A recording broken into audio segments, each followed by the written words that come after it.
All right. So, before I begin, let me ask you all a question. Can you put your feet into the same river twice? Seems pretty easy, right? Well, the answer is no. For once you lift your feet out, the water has already moved. The river has already changed. Good morning, everybody.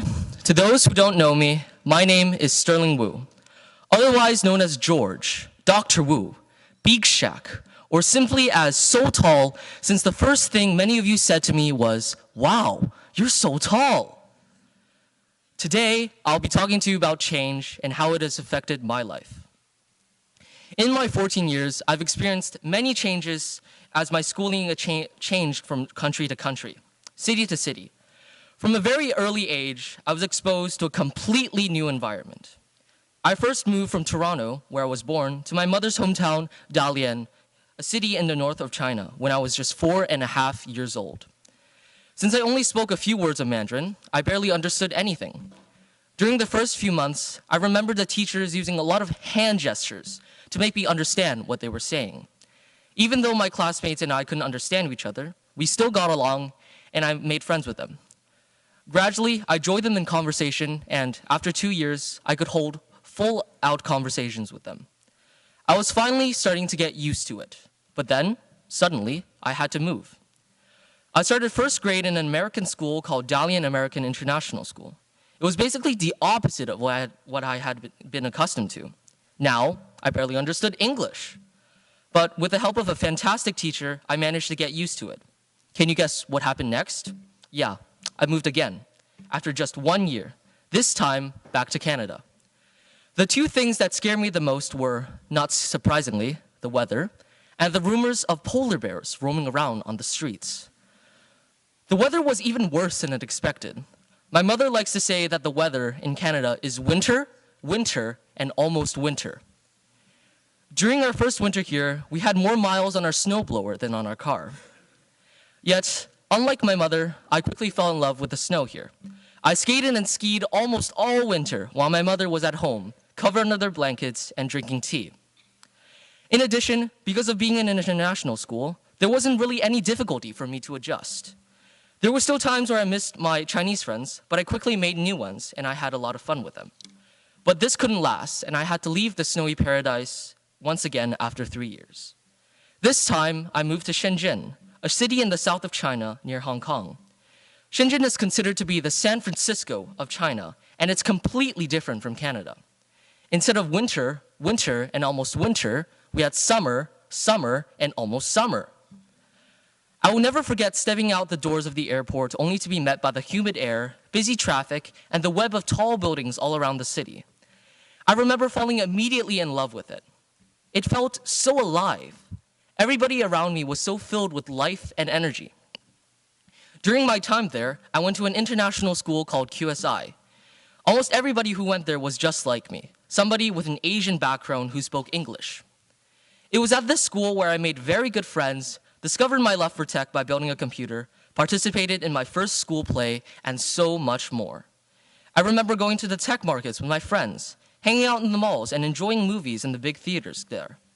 It felt like home. You can imagine how sad I was when I was informed that I was going to be returning to Canada after 6th grade. I wanted to do so much more, but I had to leave that all behind with only the happy memories coming along. Just 2 short, happy years. On my way back to Canada, questions were filling my mind. All the normal questions buzzed around in my mind, such as, would I make friends or would the teachers like me? But one pressing question was stuck in my mind.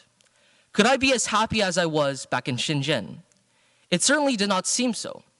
When I stepped into the streets of Canada, it felt as if everything had taken a step back. Everything was just so silent. It seemed as if there was no energy anywhere, no laughter in the streets. Everything just felt lifeless. Out of all the changes in my life so far, this was by far the hardest. When I started my school year in Appleby, I was basically a robot. Some of my classmates will recall that I was basically emotionless for the first few months. This was because I was going through a battle with mental health. I yearned for my old school and my old friends terribly. My body just went into a different mode.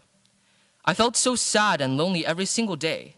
Even the beautiful campus, the kind teachers, and nice classmates could not lift my spirits. My daily schedule would just be to go to school, go back home, do my homework, and go to sleep. It was terrible. During these months, I tried to hide my feelings, but my mother still noticed something was off. She kept on trying to ask me what was going on, but I didn't answer truthfully. Things were looking downwards until one day, my mother came into my room and said that she literally wouldn't leave until I told her what was going on. I tried to avoid that conversation by asking her if there was any chance at all, that I could go back to Shenzhen. I remember instantly seeing comprehension in her eyes, followed by a head-shaking sigh. She then said to me, "You have to adapt to the new environment and not wait for it to adapt to you." I didn't really understand what this meant at first, and I forgot about it after a while. It wasn't until days later when I realized what it meant. I was playing a game with one of my friends in China. While we were playing, he asked me how I was doing in Canada. This friend of mine is older than me, and I've always treated him like a big brother. So I replied honestly and said I wasn't doing very good since everything was so different. I asked him if he had any advice for me. After a moment or two, he responded by talking about a book he had read recently. The book is about 2 mice and 2 little people who live in a maze. All is going well since they have just found a huge source of their favorite food, cheese. They get comfortable depending on the cheese and keep on eating away at it. However, one day, they discover that there is no cheese left. This impacted the mice and the little people very differently. The 2 mice quickly accept the loss of the cheese and go off into the maze in search of other sources. The little people, on the contrary, become angry at the unfairness of the situation and refuse to move on. Meanwhile, the mice have just found more delicious new cheese. One of the little people realized that he needed to take action and set on into the maze, and eventually also found his own cheese. The other one, however, refused to do anything, and things just got worse and worse. This interesting story reminded me about what my mother said and helped me understand what she meant. I realized that she was trying to say that rather than sitting around, waiting for everything to go in your favor, instead, you have to do something. I needed to make a positive change. Over the course of a few weeks, I did an experiment. I called it Project Whoopee. I asked myself what would happen if I started to come out of my shell, began to show some emotion, and tried new things without fear. After a week, I noticed some changes. I felt more motivated to get out of bed, more energetic in my steps, and more willing to listen in class. After 2 weeks, I felt even better. Since I was more involved at school, my head was more occupied by positive thoughts instead of thoughts of loneliness. As a result, the feeling of loneliness and sadness just sort of faded away. I didn't think about it. Project Whoopee was a success. I realized that I could indeed be as happy or even happier than I was back in Shenzhen. I found my new cheese.